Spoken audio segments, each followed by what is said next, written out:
weather modification operations were done in the 40s, after World War II. And then we were like, oh yeah, we did do that. And that was the very first time that people were able to show, one, that it was unambiguously working, and two, that their motto was make mud, not war. Because the idea was if you could flood out these supply chains. How long have they had those programs? Operation Popeye, which is what we did in Vietnam, was to extend the monsoon season. Technically, there's two big pieces of regulation on weather modification right now. How long have they had those programs?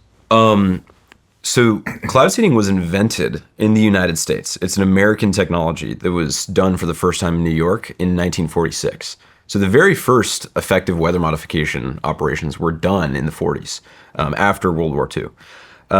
Then there have been a series of programs that have popped up either domestically or abroad in the decades in between.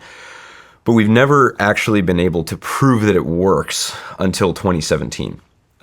What changed in 2017 was this. So to give you the overview of what cloud seeding is, about 93% of all of the liquid and ice water that traverses the lower atmosphere over the US, so the water in the clouds, right? About 93% of that doesn't precipitate over land. It just evaporates away or gets recycled by the oceans. That means that there's a ton of water up there that's just going to waste that you can bring down.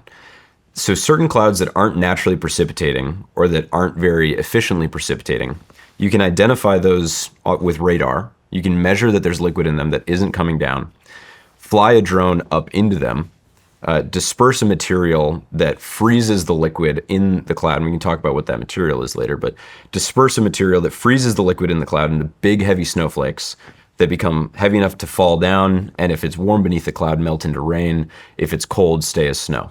And so if you just blast a cloud, right, and then it rains, that isn't necessarily proof that you caused it to rain, right? Like maybe you're just good at picking clouds that were going to rain anyway. Mm-hmm. And so nobody could really justify doing this at scale up until 2017. And what changed then was the National Center of Atmospheric Research, an organization called NCAR out in Colorado. They realized if you have the right wavelength of radar, of dual polarization radar, which I'll talk about again in a sec too. But if you have the right kind of radar and you fly in a zigzag, right, or in a circle, or in your initials, and you only see precipitation on the radar in your flight track, then you can say, oh, that is definitively man-made because we flew in this zigzag or we flew in this spiral, and there's only precipitation occurring in that shape. They did that in Idaho in 2017 multiple times. And that was the very first time that people were able to show, one, that it was unambiguously working, and two, that they could measure how much water they put on the ground.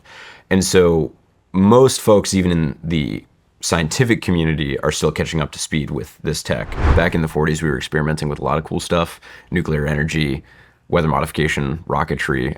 Basically, people just believed in the future. They wanted to see a new world, right? Mm-hmm. And not like a brave new world, like a better, more American, more free, more productive, abundant one. And so if you can modify the weather, then you can make more water for people, you can prevent flooding, you can prevent blizzards, that sort of stuff. Or at least in theory when it becomes mature enough.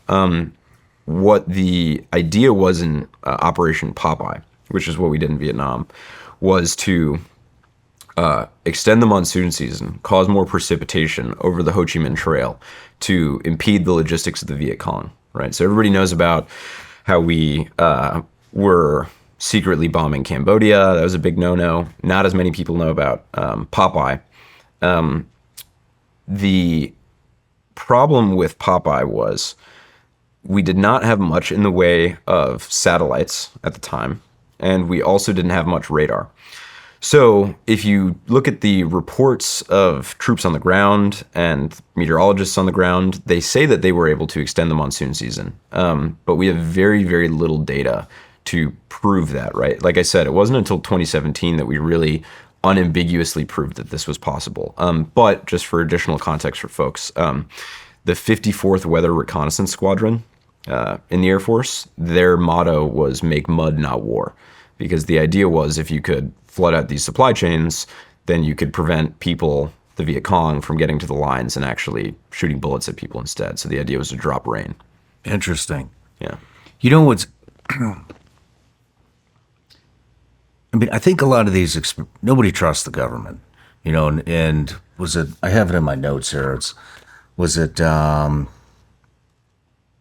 think we went for what, three or 4 years of denials from the Secretary of Defense saying that we did any weather modification in Vietnam, and then a reporter actually uncovered it, and then we were like, oh yeah, we did do that. So, I mean, it would probably be better if they just said no comment rather than Than lying. Yeah. we didn't do it.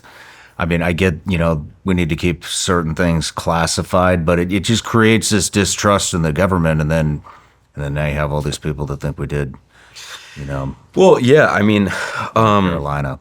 I don't blame people for not trusting the government, right? They haven't had a great track record in the last 5 years or so, right? Last, But I don't trust them. yeah, Do you trust them? No. Some people in the government I do, but writ large, not so much, right? So, like, one of the things that Rainmaker advocates for that doesn't exist right now is like more intense regulatory scrutiny from the federal government into weather modification, right? Like, technically, there's two big pieces of regulation on weather modification right now. There's all the state level stuff. So, like, state departments of natural resources will have your permitting and licensing, but then the federal government, you're required to tell NOAA. You're required to notify them if you intend to do weather modification, and you're required to report on the results of it. But it's super open-ended. And NOAA doesn't really want to touch it because most of the time they just get calls from people that say, like, are you poisoning me? And like the answer is no, probably not. But they don't really like it, and there's not much regulation at the federal level, which isn't good. Like, there should be more stringent reporting requirements so that people can have transparent understanding of the results. The other thing is, this is a consequence of Operation Popeye. There's something called NMOD, which is this treaty from 1972, I think, that in the international community, so how real international law is, I don't know, up to you, but it technically bans the weaponization of weather modification. So it is, at least on the books, totally illegal to weaponize this tech. Who else is involved in weather modification? I mean, we saw UAE flooded their, was it Dubai? They flooded out.